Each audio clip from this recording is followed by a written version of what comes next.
আসসালামু আলাইকুম, কেমন আছেন সবাই? অনেক সুন্দর একটা প্রজাপতির তৈরি করা দেখাবো আজকে।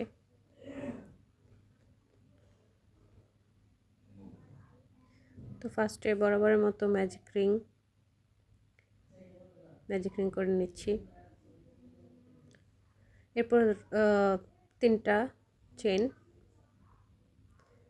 একটা ডাবল ক্রোশেট, মানে 2টা ডাবল ক্রোশেট। এরপর হচ্ছে 2টা চেন, এরপর আবার 2টা ডাবল ক্রোশেট,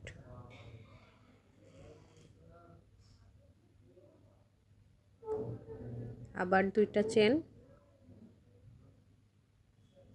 2টা ডাবল ক্রোশেট। এভাবে আমরা 8 বার করব। 8টা পাপড়ি হবে এভাবে। এই তো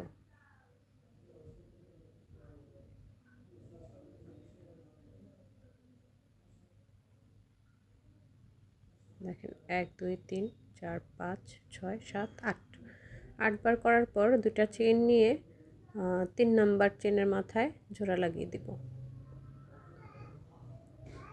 এরপর হচ্ছে স্লিপ নট দিয়ে যে 2 চেনের ফাঁকা আছে ওখানে চলে যাব।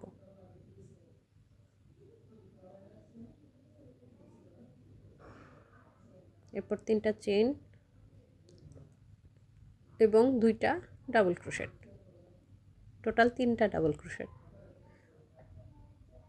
এরপর 2টা চেন নিয়ে একই ঘরে আবার 3টা ডাবল ক্রোশেট। এরপর কোনো চেন নিব না, সরাসরি পরের যে ফাঁকা জায়গাটা ওখানে চলে যাব। ওখানে গিয়েও 3টা ডাবল ক্রোশেট, 2টা চেন, আবার 3টা ডাবল ক্রোশেট। এই রাউন্ডটা আমরা এভাবেই শেষ করব। সম্পূর্ণ রাউন্ডটা ঠিক এভাবেই শেষ করব।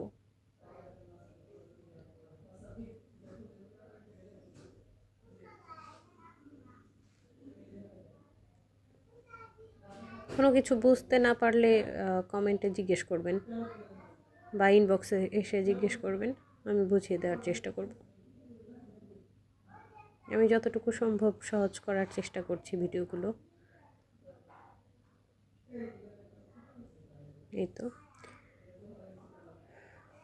এরপর সুতাটা কেটে দিব এবং অন্য একটা কালার অ্যাড করব,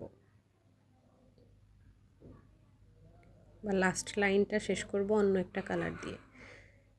এই যে যে শেল স্টিচ হয়েছে এর মাঝখানে যে ফাঁকা জায়গাটা হয়েছে আমাদের, সেখানে সিঙ্গেল ক্রোশেট করে নেব। ফার্স্টে স্লিপ নট করে সুতাটা লাগিয়ে সিঙ্গেল ক্রোশেট করে নেব। এরপর শেল স্টিচ এর ভেতরে 2টা চেনের যে অংশটা আছে, মানে জায়গাটা আছে, ওখানে 10টা ডাবল ক্রোশেট করে দেব। 3 4 5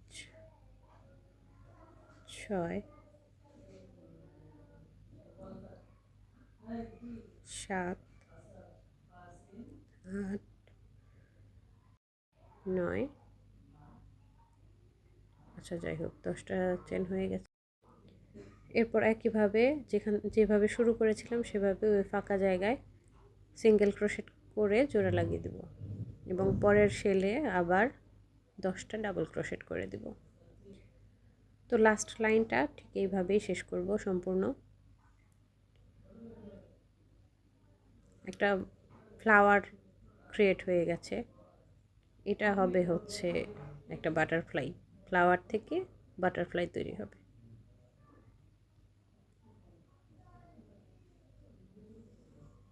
এভাবে ভাঁজ করে আমরা বাটারফ্লাইটা তৈরি করব।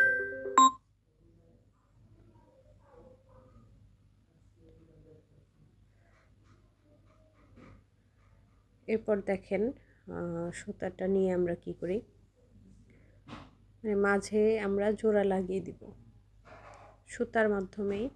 এভাবে করে জোড়া লাগিয়ে দেব।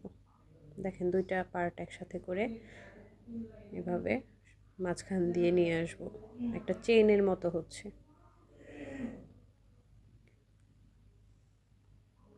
এরপর হচ্ছে অ্যান্টেনা তৈরি হবে। প্রজাপতির যে অ্যান্টেনাগুলো থাকে সেই অ্যান্টেনা তৈরি করব। 7টা ফার্স্টে চেন নিব। চেন নিয়ে 4 নাম্বার চেনের মধ্যে স্লিপ নোট করে দেব। এরপর প্রতিটা চেনে স্লিপ নোট করে করে শেষ পর্যন্ত আসব।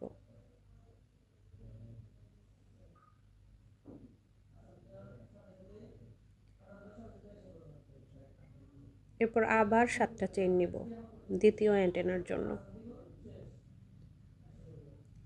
4 নাম্বার চেনে স্লিপ নোট করে দিব এবং প্রত্যেকটা ঘরেই স্লিপ নোট করে করে লাস্ট পর্যন্ত চলে আসব।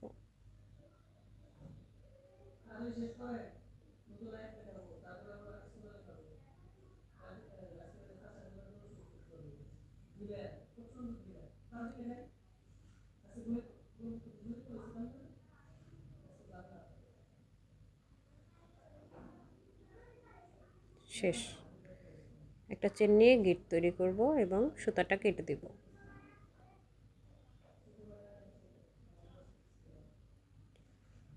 এক্সট্রা যে সুতাগুলো আছে সেগুলো ভেতরে নিয়ে লুকিয়ে ফেলবো।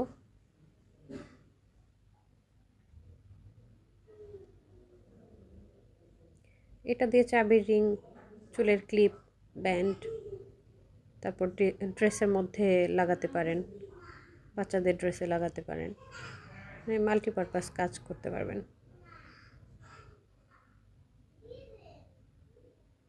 ধন্যবাদ সবাইকে।